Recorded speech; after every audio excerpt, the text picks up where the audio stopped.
आज का पूछा गया सवाल ये है कि सोना इस कदर कीमती क्यों है, इसकी क्या वजूहात हैं।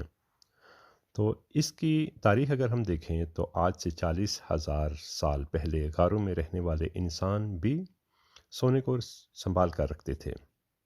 हज़ारों साल से दुनिया में सोने की कदर की जाती है।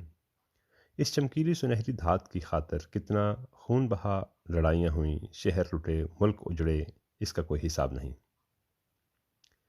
सोने में सिर्फ यही खूबी नहीं कि वो चमकीला और कामयाब है, बल्कि इसकी खासियत ये भी है कि इसे जंग नहीं लगता और कोई तेज़ाब ख्वाह कितना ही तेज़ हो, आज खुद इसे नहीं घुला सकता। खालिश सोना बहुत नरम मगर भारी होता है।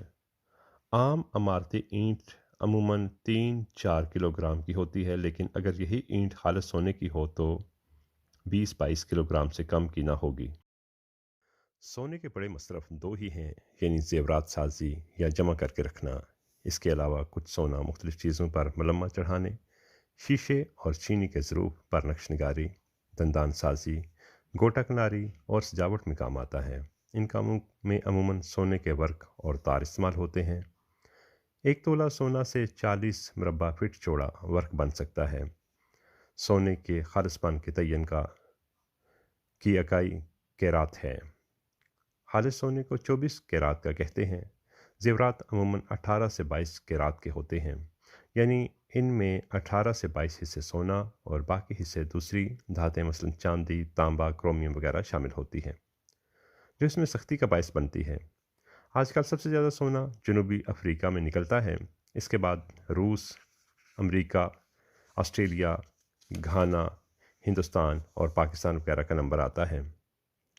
सोना ज़्यादातर कानों से दो मरहलों में निकाला जाता है। अव्वलन कान से सोना निकाल कर बाहर पहुंचाना और दोयम इसमें मिलावट को अलग करना।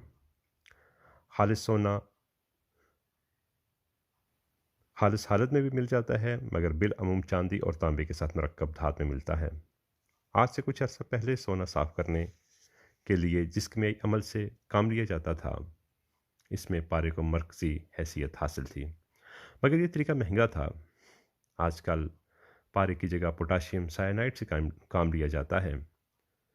साइनाइड में खालिश सोना तो हल हो जाता है, मगर मिलावटें रह जाती हैं। फिर सोने और पोटाशियम साइनाइड के महलूल में जस्त मिला दिया जाता है। पोटाशियम साइनाइड सोने को छोड़कर जस्त से मिल जाता है और खालिश सोना अलग रह जाता है।